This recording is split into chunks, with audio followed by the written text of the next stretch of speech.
उस प्रसंग से आज लीला आगे बढ़ी, और जब लीला आगे बढ़ी तो आज भगवान श्री राम का प्रकट हुआ। परंतु उसके पीछे का विवरण अगर हम जानना चाहें तो ये जो सनातन सभ्यता पूर्ण रूप से वैज्ञानिकता है वो यहाँ हमें देखने को मिलता है। हो सकता है आपका ध्यान न गया हो, इसलिए मैं आपका ध्यान उस ओर आकर्षित कराना चाहता हूँ।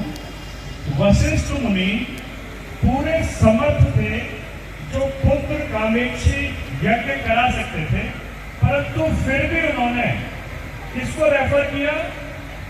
श्रृंगी ऋषि को रेफर किया। इसलिए क्योंकि वो स्पेशलाइज्ड है, उस एक पर्टिकुलर काम के स्पेशलाइज्ड हैं, और क्योंकि भगवान का प्रकाट्य था, उसके पीछे बड़ी बड़ी लीलाएं थी, बड़े वरदान थे, और एक बहुत बड़ा कॉन्टेक्स्ट क्रिएट हो चुका था। तो उसके लिए सभी स्पेशलाइज्ड लोगों की सर्विस ली गई, सेवाएं ली गई। हम अपने जीवन में भी सामान्यतः हर सेवा के लिए विशिष्ट व्यक्ति को देखते हैं। तो ये ज्ञान सनातन सभ्यता में बहुत पहले से था। हर कल्प में रामचंद्र जी का, आपने रामचंद्र जी के जन्म होने के अलग अलग कारण सुने होंगे। तो हर कल्प में अलग अलग कारणों से भगवान श्री राम का जन्म हुआ है। तो यहाँ पर श्रृंगी ऋषि के हवन यज्ञ करने से जो अग्निदेव ने हवि दी, यानी कि वो स्पेशलाइज सिरम दिया, जिसका आधा भाग कौशल्या जी और कैकेयी जी के लिए दिया। कौशल्या जी ने व्रत रखा था कि वो राजभोग ग्रहण नहीं करेंगी, यानी राजा के यहाँ राजकोष से कुछ भी नहीं प्राप्त करेंगी।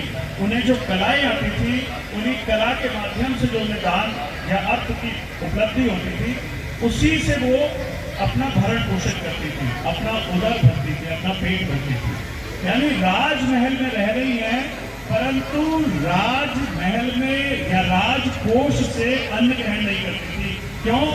क्योंकि जो राजा का धन होता है वो राजसी और तामसी होता है, परंतु किसका प्रकाश होना था? भगवान श्री राम का। तो सतगुणी भोजन की आवश्यकता थी। ऐसा व्रत जब हमारी माएं लेंगी तो सचमुच भगवान से ही पुत्र पैदा होंगे। हमें अपने इस धार्मिक ग्रंथों की इन कथाओं के माध्यम से जो हमें ज्ञान दिया गया है, उसमें से शिक्षाओं को लेना, क्योंकि हमें कथाएं याद रहती हैं, दृश्य याद रहते हैं। इसलिए श्री धार्मिक रामलीला कमेटी हर साल यहाँ पर इस तरीके से मंचन करवाती है, ताकि उन लीलाओं को हम देखें, समझें, जानें और अपने जीवन में कुछ ना कुछ हिस्सा जरूर उतारें। युग का प्रभाव है, तब सतयुग था, अब कलयुग है, बातें एक समान है, परंतु थोड़ा थोड़ा हम इसमें से भी ग्रहण कर सकते हैं। घर से अपने काम छोड़ करके आए हैं, मोबाइल पे जो रील देखते हैं उनका त्याग करके यहाँ पर आकर के बैठे हैं। इतनी महान आपने तपस्या की है, यहाँ पर बैठे हैं, तो गर्मी भी है, उतना मौसम भी अच्छा नहीं है, आप यहाँ बैठे हैं। ये आपका तप है जो बहुत सारे पिछले जन्मों में थोड़े धार्मिक काम करके जो हमारी सुकृति पैदा हुई होगी, उस सुकृति से आज हमें ये सौभाग्य प्राप्त हुआ है कि हम यहाँ बैठकर भगवान की लीलाओं का आनंद ले पा रहे हैं। ये दिव्य संयोग है जो हमें इस कलयुग में भी प्राप्त है। तो उस बात को हमेशा ध्यान में रखें। रोज 7 बजे ये लीला यहाँ पर प्रारंभ होगी। समय का थोड़ा सा ध्यान रखें, क्योंकि जितना जल्दी आप आएंगे उतना ज्यादा देर आप लीला का आनंद ले पाएंगे। पहले आधा घंटा तो घर की बातों से निकलने में, बैठने में, अपने को कंफर्टेबल करने में निकल जाता है।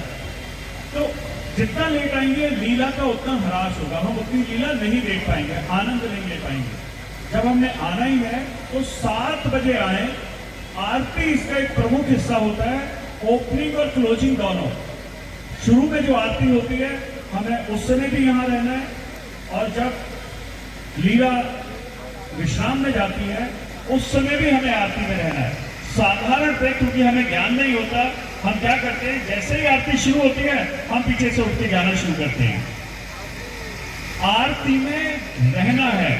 प्रभु की आरती के जो शब्द निकलते हैं वो हमें गुनगुनाने हैं, उनसे जो वाइब्रेशन निकलती है पूरे इसको वातावरण के जो है आभा मंडल बदल देती है।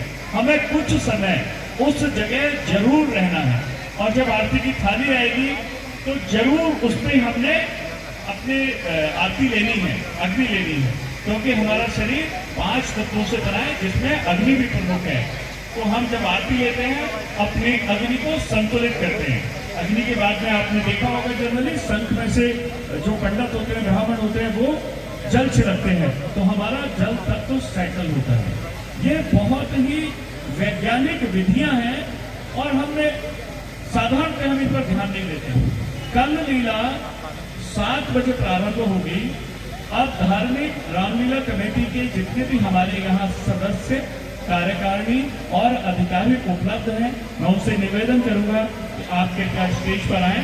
अब हम आरती के लिए प्रारंभ करने जा रहे हैं।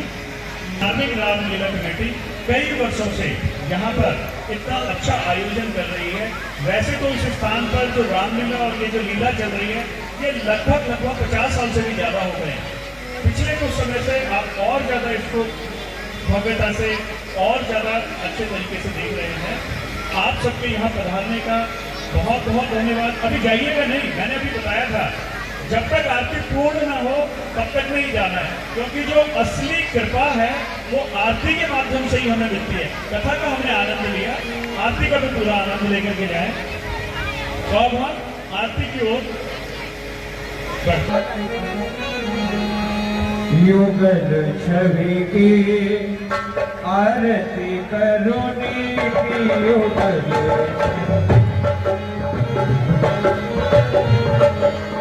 युगल छवि की आरती करुणी की।